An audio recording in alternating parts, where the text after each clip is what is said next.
कैसे हो बच्चों? आशा करते हैं आप अच्छे होगे। आज हम आ गए हैं प्रैक्टिस सेट 5 का पार्ट नंबर 2 लेकर। आइए प्रश्न शुरू करते हैं प्रश्न नंबर 51 से। प्रश्न नंबर 51 है, दो संख्याओं का योग 11,009 है। यदि एक संख्या 9,999 है तो दूसरी संख्या क्या होगी? तो 9,999 को इसमें से भाग कर लीजिए, वो घटा लीजिए, उत्तर आ जाएगा। 9 में से 9 गया 0, 10 में से 9 गया 1, 9 में से 9 गया 0 और 10 में से 9 गया 1, तो आपका उत्तर हो गया 1010। ठीक है, इसे इस तरह से भी करते हैं। मान लीजिए दो संख्याएं हैं, एक संख्या x है और दूसरी संख्या है 9,099, तो दोनों मिलके कितनी संख्या बना रहे हैं? 11,009। तो x यहीं रह जाएगा, प्लस के 9,999 यहाँ आकर माइनस के हो जाएंगे। ठीक है, और इस तरह आपका उत्तर भी ठीक, जो आपको बेहतर लगे आप वो कर सकते हैं। आइए प्रश्न नंबर 52 पर चलते हैं। प्रश्न नंबर 52 क्या कह रहा है? प्रश्न नंबर 52 कह रहा है 13 संख्या 13 से पूर्णतः विभक्त 5 अंकों की छोटी से छोटी 5 अंकों की छोटी से छोटी संख्या जो 14 से प्रारंभ होती है तथा 13 से विभक्त होगी। देखो सारी संख्याएं 5 अंकों की हैं तो बात खत्म ही हो गई, और सारी संख्याएं 14 से ही स्टार्ट हो रही हैं तो वो भी पूर्ण हो गया मामला आपका।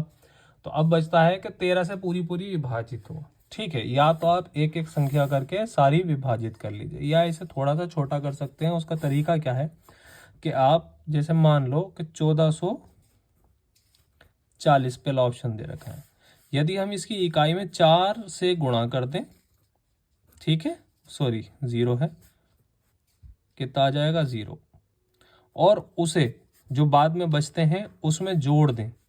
ठीक, तो 1404 प्लस 4 कितने हो गए? 1408। ठीक, अगर ये 13 से भाग हो रहा है तो पूरी संख्या 13 से भाग हो जाएगी। देख लिए 13 ही कम 13 बचा 1, 10 हो गए, नहीं होंगे 108। तो 91 13 104 नहीं, ये नहीं भाग हो रहा तो ये नहीं है।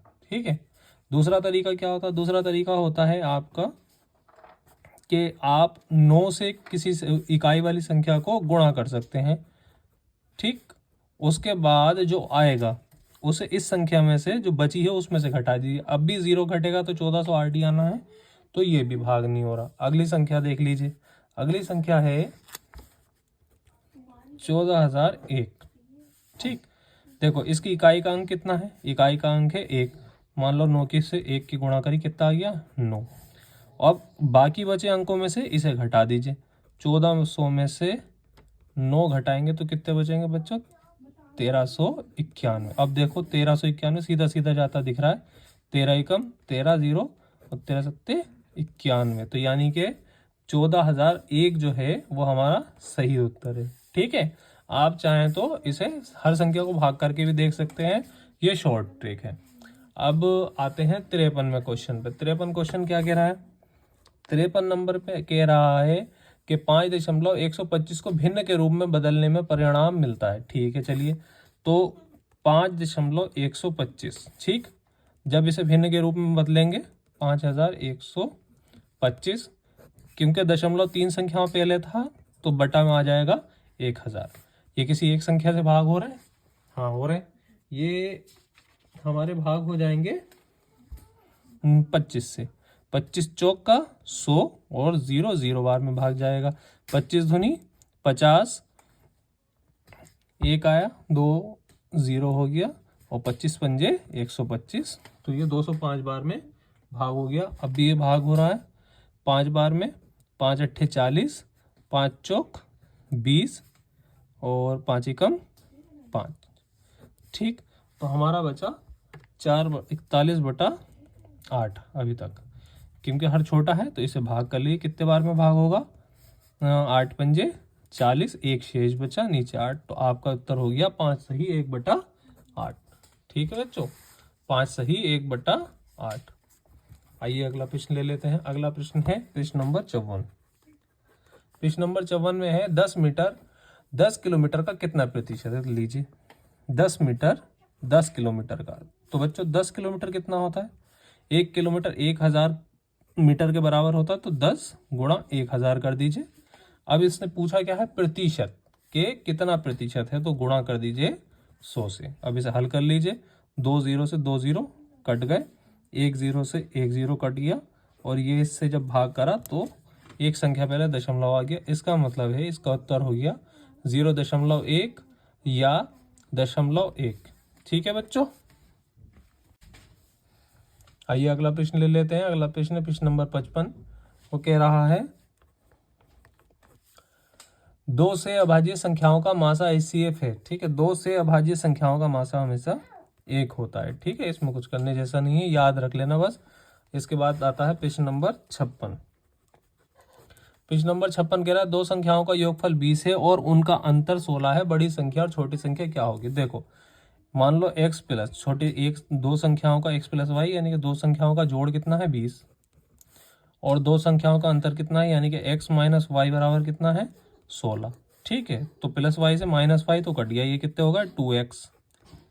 ठीक है, और ये कितने हो गए 36। तो इधर x बराबर कितना रह गया 36/2, और जब इसे भाग करेंगे तो 18 दूनी 36। देखो, एक संख्या तो 18 हो गई, दूसरी संख्या 20 में से जब 18 घटाएंगे, 20 में से जब 18 घटाएंगे तो दूसरी संख्या निकल आएगी, यानी कि 2। ठीक है, तो छोटी संख्या 2 है और बड़ी संख्या क्या है 18। ये हो गया आपका उत्तर। आइए प्रश्न नंबर 57 ले लेते हैं। प्रश्न नंबर 57। प्रश्न नंबर 57 में लिखा है एक भाग के प्रश्न में भाज्य 88,904 है, भागफल तथा शेष क्रमशः 3704, 3704 और 8 है, तो भाजक होगा। सबसे पहले तो ऐसे उनके लिए सूत्र लिख लिया करें आप। तो भाज्य बराबर होता है बच्चों भाजक गुणा भागफल प्लस शेषफल। ठीक है, अब उस पर आ जाइए क्वेश्चन पे। ये कह रहा है भाज्य क्या हो, एक भाग के प्रश्न में भाज्य 88,904, तो भाज्य 88,904 हो गया। भागफल तथा शेषफल क्रमशः, भागफल कितना है यानी कि भाजक निकालना है, भाजक गुणा भागफल 3,704 प्लस 8। ठीक है, अब इधर आ जाइए। देखो बच्चों, 88,904 तो यहीं के यहीं रहे, ये प्लस के 8 हैं, इधर आके काय के हो गए माइनस के 8। ये 3,704 गुणा में है, तो इधर आके काय में चले गए भाग में। ठीक, और भाजक यहीं रह गया। अब बस इसे सॉल्व कर लीजिए। जब हम इसे 88,904 में से 8 घटाएंगे तो हमारे पास आएगा 88,896, 88,896। ठीक है, नीचे 3704 ही रहा। ठीक, इन्हें भाग कर लीजिए। जब भाग करते हैं तो इतनी बड़ी भाग होना मुश्किल है, तो पहले इसे सरल कर लीजिए। 8 से देखिए कट रहे हैं दोनों संख्याएं, तो नीचे वाली 463 बार में और ऊपर वाली 11,112 बार में, 11,112 बार में भाग हो रहा। अब इसे को ज्यादा आसानी से भाग करने के लिए आप एक काम करें, 463। ठीक है, तो हम इनसे भाग करते हैं 463, ये 2 बार में जा रहा है, 926 घटाया बचा 5 8 1 185 बचा, इधर 2 उधर ले लिया ऊपर से, तो अब ये जा रहा है 4 बार में, तो 1852। ठीक है, इसका मतलब भाजक कितना है, हमारा भाजक हो गया 24। ठीक है बच्चों, संख्याएं बड़ी थी इस वजह से भाग गुणा में समय लगा। आइए 58वां प्रश्न ले लेते हैं। 58 प्रश्न कह रहा है रमेश के पास 250 रुपए थे, उसने 50 पुस्तकों पर खर्च किए, उसने कितने प्रतिशत धन पुस्तकों पर खर्च किया। देखो, कितना खर्च किया 50, कितने में से किया 250, उसे नीचे रख दीजिए। प्रतिशत निकालते हैं जब तो 100 से गुणा कर देते हैं, भाग कर लीजिए। ठीक है, 25 दूनी 50 और 2 धाएं 20, तो 20% जो है खर्च करा। आइए 59वां प्रश्न ले लेते हैं।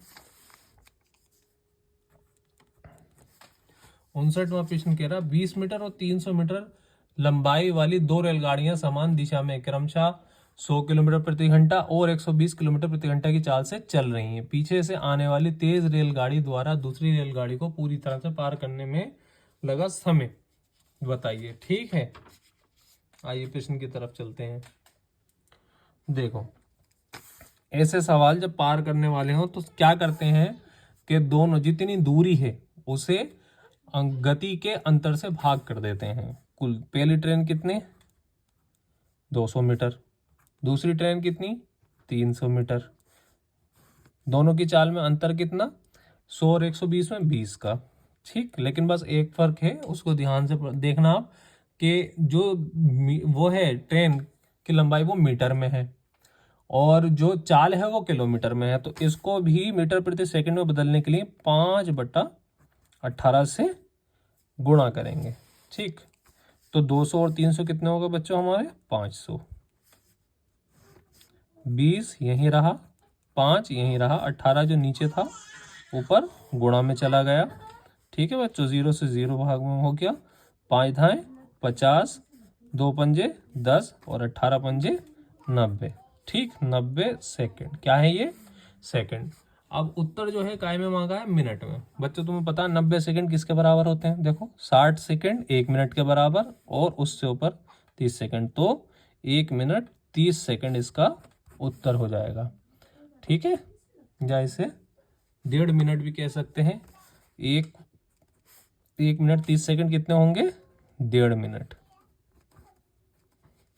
ठीक है, आइए 60वां प्रश्न ले लेते हैं। 60वां प्रश्न गणित का कम और रीजनिंग का ज्यादा है, तर्क शक्ति का। 60वां प्रश्न कह रहा है निम्नलिखित संख्या श्रेणी में अगला पद क्या होगा। ठीक है, ये कह रहा है देखो, पहला है 1, दूसरा है 9, तीसरा है 25, चौथा है 49, तो जो 5वां पद है वो क्या होगा। ठीक है, देखो बच्चों ध्यान से देखो, सारी ही संख्याएं किसी ना किसी चीज का वर्ग है। किसी संख्या का 1 का वर्ग है, ठीक, 9 3 का वर्ग है, 25 5 का वर्ग है, 49 7 का वर्ग है। सबके बीच में कितने का अंतर है, 1 के बाद 2 नहीं है, 3 है, 3 के बाद 4 नहीं है, 5 है, 5 के बाद 6 नहीं है, 7 है, 7 के बाद 8 नहीं होगा, 9 होगा। तो 9 नेम कितने होते हैं बच्चों 81। तो इसका उत्तर कितना हो जाएगा 81। आशा करते हैं आपको प्रश्नों के उत्तर समझ में आए होंगे, और अगर किसी तरह की भी समस्या है तो हमसे कमेंट में पूछ सकते हैं। धन्यवाद।